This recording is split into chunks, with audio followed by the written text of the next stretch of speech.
Well, the Leafs played like garbage. They literally played like trash. Leafs played like trash. They lose 7-2 to the Florida Panthers, and saying they lost 7-2. I mean, they got destroyed 7-2. They got demolished 7-2. They looked outplayed, whatever words you want to use, because that you would pretty much sum up this game anyways. It was awful. It was awful. Where do we start? Well, let's start 18 seconds into the game. How about we do that? Because, I'm going to break down some of these goals. Some of them I can't even remember because there were so many of them. Huberdeau's behind the net, or more or less, right in the corner, behind the red line. Now, not really many people are on him. Not sure why. But at that point, Freddie Anderson is literally hugging his post for dear life. And I'm not a goalie, but I'm not sure you're supposed to be covering up, and ready for a slot pass or a pass anywhere, really. And there's a pass right through the crease, right, and Freddie Anderson just is like, oh, and just doesn't realize the puck goes there, and it's 1-0. It was just like a tap-in goal for Barkov. Awful. Now the Leafs get a power play mid through the first, and you're thinking, okay, let's get this game tied up. As Nikita Zaitsev blows a tire, Colton Sevier comes down, Bozak says, "Here, Zaitsev, I'll push it to him," and more or less pushes him over, and then Freddie Anderson's pretty much backing up into his own net, and there's a bunch of room for Sevier to look at, and he scores 2-0 on the shorthanded goal. And at that point, I think a lot of Leaf fans are like, oh goodness, this could be a long game. But Leafs get another power play, and Leo Komarov scores his 11th, assisted by William Nylander. Good feed by Willie to outweight James Reimer, and then feed it over to Komarov. Beautiful. 2-1. A lot of Leaf fans, maybe, including myself, are like, okay, all right, we're in a 2-1 game. Awful start. You got a goal back. Happened in Carolina. They sucked. They gave up a goal. They got it right back. Let's go. Yeah, it didn't last long. Jonathan Marchessault from the point literally floats the puck on. Now, Freddie Anderson not really fighting in front, for vision at all. He's just kind of staring at the... Okay, I'll make the save now. We all remember James Reimer, how he's looking around. He's trying to make the save. He's always pumping around. Freddie Anderson he wasn't trying to fight around the screen of one guy.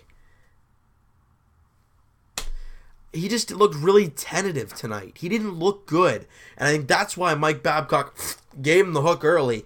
Didn't really seem to help, though, because Jonathan Marchessault, again, scores. But this one is even worse because it's a tic-tac-toe play, and Marchessault all alone in front. I mean, McElhinney's way out of the net, and it's literally like a boop, tap-in goal. It is 4-1 Florida at this point in time. Now, this fifth one frustrates me a little bit because it shows that they gave up at this point. Hunwick's back on a 3-on-1. Kadri's hustling back. Hunwick lies down to try and break up the pass, any of the 3 passes that he could make. Kadri dives, I'm assuming, to try and break up the pass as well, but if you have one guy lying down, why both guys that are actually back doing the exact same thing, trying to do the same purpose? Hunwick does not break up the pass. Kadri does not break up the pass.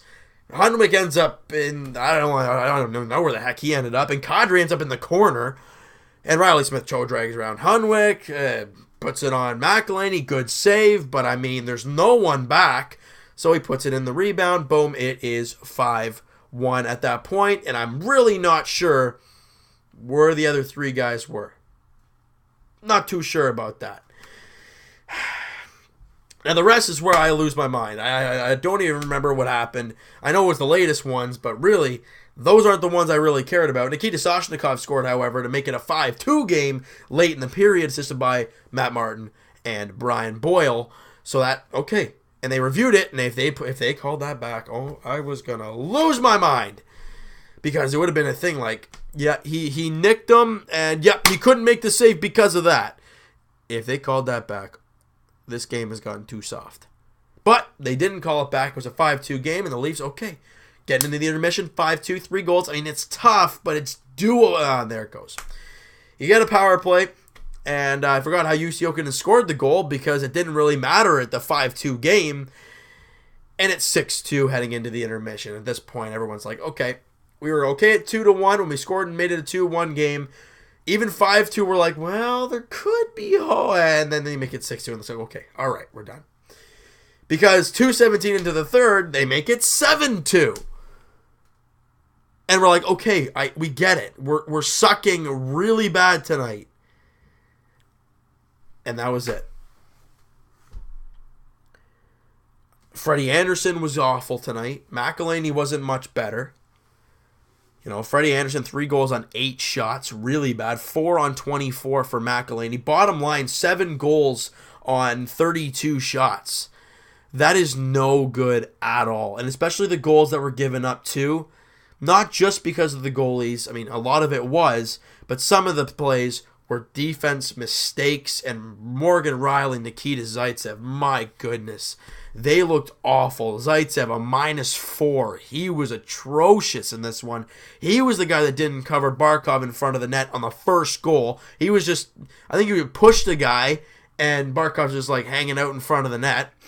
Morgan Rielly was 0 for 3. Takes an awful line change on that 5th goal. I mean, there's probably more you can pick apart about those two tonight, but it was just an awful game for Rielly and Zaitsev. I mean, those two had a really rough one. And Kadri was a -5. Komarov was a -4. Bozak was a -4. And it was just... When we say bad, we mean absolutely garbage. We mean garbage! But there's something I want to talk about, not related to this... Well, I guess it's partly related to this game. I love Austin Matthews. I love Zach Hyman.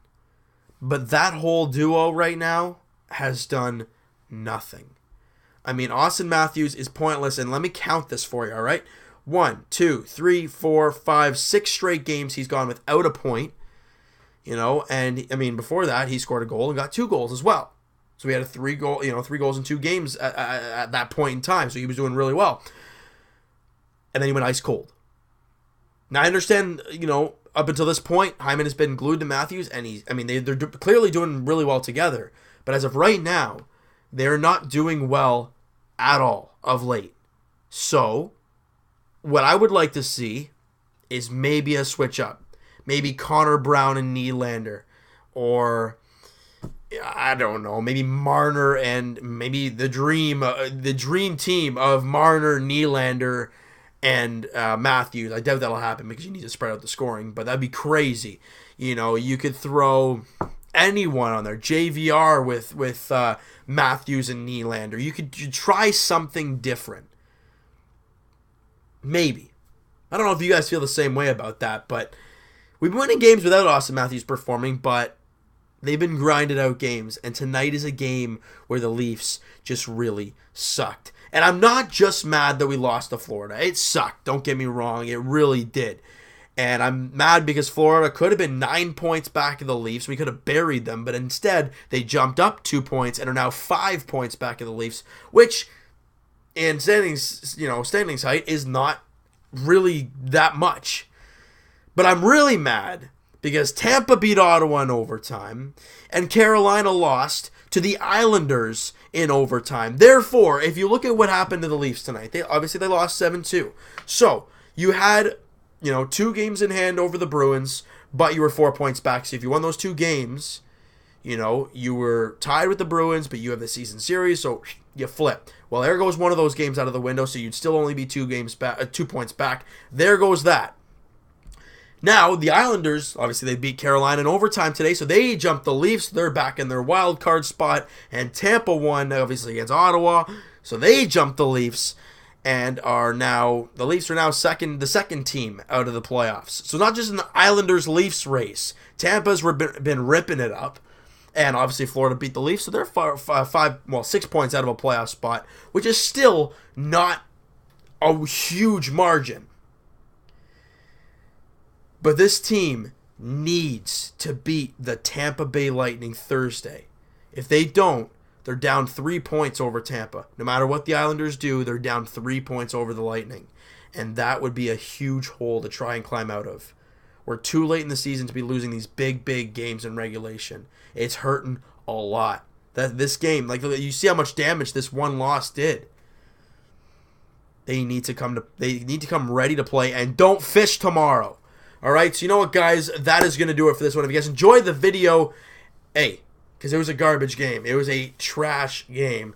Hit that like button. I do appreciate that. Hit the subscribe button if you guys haven't already. Comment down below what you guys thought of the video. What you guys think of this abysmal game. And we'll talk to you guys Thursday night, Raptors edition. You know, as they're at home. They're at the Air Canada Center taking on the Oklahoma City Thunder. Russell Westbrook coming to town. The Raptors coming off a great win against Dallas, looking to repeat that and get their second straight win. And also, like we've been saying, Thursday Leafs edition as they're taking on the Tampa Bay Lightning down in Tampa.